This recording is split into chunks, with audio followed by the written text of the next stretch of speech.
Bonjour Jean-Christophe Lagarde. Bonjour. Alors les regards sont tournés vers Calais ce matin. Les riverains, les routiers se mobilisent. Est-ce qu'on a tout essayé à Calais ?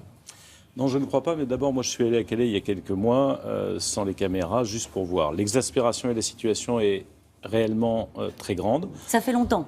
Ça fait longtemps. Ça fait 13 ans que ça dure. Alors 13 ans, si j'ose dire, dans le secteur, et 5, 6 ans, 7 ans à Calais. L'exaspération est très grande, la perturbation économique, le désespoir d'un certain nombre de commerçants, de leurs employés, qui tout simplement ont vu fuir leurs clients. Et en même temps, ils comprennent bien qu'il y a là des gens qui sont dans une situation dramatique. D'où vient le problème ? En 2003, Nicolas Sarkozy a, par les accords qu'on appelle du Touquet, créé une frontière en France pour protéger l'Angleterre. Et il se trouve que cette frontière en France pour protéger l'Angleterre, comme elle n'est pas tenue, comme elle n'est pas respectée, elle crée une zone de non-droit où des gens qui n'ont pas forcément vocation à rester en France, qui veulent passer en Angleterre, restent là en attendant. Le constat, tout le monde est d'accord là-dessus, Jean-Christophe Lagarde, celui que vous venez de faire. Le problème, ce sont les solutions. Le gouvernement annonce un démantèlement, énième démantèlement de la jungle de Calais. Est-ce que vous croyez encore, Bernard Cazeneuve, au moins son volontarisme politique dans ce dossier ? Non, parce qu'il n'est pas le premier. On avait promis de démanteler Sangatte et on a créé Calais. Calais, avant l'alternance politique et aujourd'hui, existait et n'a pas été démantelé. Moi, je crois qu'il faut d'abord et avant tout appliquer les lois de la République. Parmi les demandeurs qui existent aujourd'hui à Calais, des demandeurs d'asile, il y a des tas de gens en réalité qui sont de faux demandeurs d'asile. Ces gens-là doivent être reconduits dans leur pays. Je ne comprends pas pourquoi on ne le fait pas depuis si longtemps ou qu'on le fait au compte-gouttes. Premier élément. Deuxième élément, il y a des demandeurs d'asile et ceux-là ne doivent pas rester dans ces espèces de terrains vagues avec les barbelés invraisemblables. Si on va sur place, on a l'impression d'être en zone de guerre. Et donc les gens vivent en zone ils de veulent guerre. passer en Grande-Bretagne, on les laisse passer. À partir du moment où ils demandent l'asile, s'ils demandent l'asile en France et qu'ils sont demandeurs d'asile et qu'ils y ont droit, ils doivent l'avoir. Et si c'est en Grande-Bretagne, effectivement, il faut négocier avec la Grande-Bretagne pour qu'elle l'accepte. Il se trouve que dans le cadre du Brexit, entre guillemets, on a une capacité de négociation plus grande avec la Grande-Bretagne. Mais je voudrais dire une chose.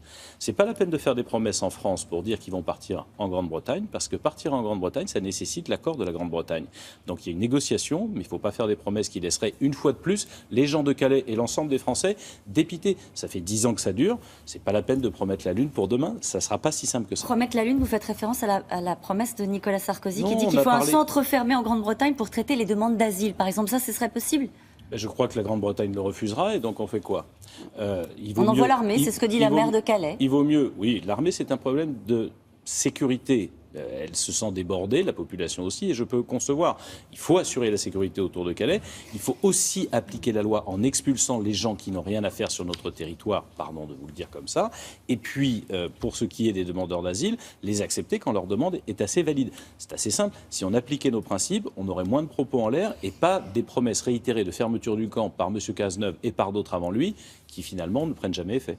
Angela Merkel paye cher son discours d'accueil aux migrants. Elle est devancée dans son fief par l'extrême droite dans une élection régionale. L'humanité, la main tendue, c'est inaudible en ce moment en Europe ? Je ne crois pas que ça ait été inaudible, mais je pense que ça n'est pas organisé, qu'on subit un problème qu'on fait semblant de gérer. Je veux m'expliquer. L'Allemagne a besoin de centaines de milliers de personnes qui viendront de l'étranger parce que sa démographie est faible, qu'il n'y a plus de jeunes pour remplacer les anciens. Et donc Angela Merkel, elle a ouvert la porte, mais elle l'a ouvert trop vite et n'importe comment, disons les choses comme elles sont, sous la pression du drame syrien et irakien, avec ces milliers de réfugiés qui traversaient la Méditerranée, qui arrivaient en Europe. Et ça n'a pas été géré ensemble. Et ça aurait dû être géré au niveau européen. Ça l'a été bien tardivement pour ce qui concerne l'accueil des réfugiés, et ça ne l'est toujours pas très bien. Et ça l'a été encore plus tardivement pour surveiller nos frontières. À l'UDI, mais ce sont des résultats qui vous inquiètent ou pas, Jean-Christophe Lagarde ? À l'UDI, nous voulons des gardes frontières européens qui garantissent nos frontières extérieures. Et on n'aurait pas aujourd'hui cette problématique en Allemagne et en Europe si on avait su garder nos frontières à temps. Ce sont des résultats politiques qui vous inquiètent très vite ? On voit d'ailleurs, très franchement, en Allemagne, en France, aux États-Unis, que les populismes montent parce que nos sociétés sont en crise. Est-ce que ça veut dire qu'ajouter de la crise à la crise, ça trouve une solution ? Ce n'est pas mon point de vue. Est-ce que vous avez eu des nouvelles d'Emmanuel Macron ? Non. C'est curieux quand même. Pourquoi ? Parce que vous aviez dit que vous étiez favorable à un dialogue avec Emmanuel Macron. Il aurait pu vous envoyer un message, non ? Moi, je pars d'un principe simple. Quand des gens expriment des idées qu'on peut partager sur l'économie, c'était le cas quand il était ministre de l'économie, et qu'il rompe avec le président de la République, c'est le cas d'Emmanuel Macron, quitte le gouvernement, il dit « je suis en désaccord », le président a fait le travail à moitié, je trouve qu'il n'a même pas fait la moitié du travail.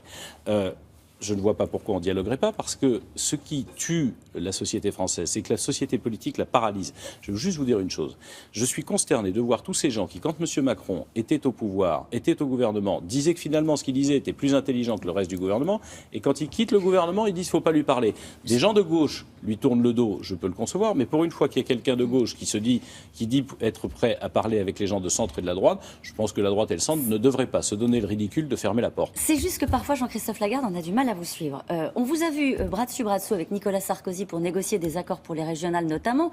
Et aujourd'hui, on vous entend dire que vous pourriez parler avec Emmanuel Macron, qui se présente lui-même comme un candidat de gauche réel. D'abord, il n'est pas candidat, je vous le ferai observer.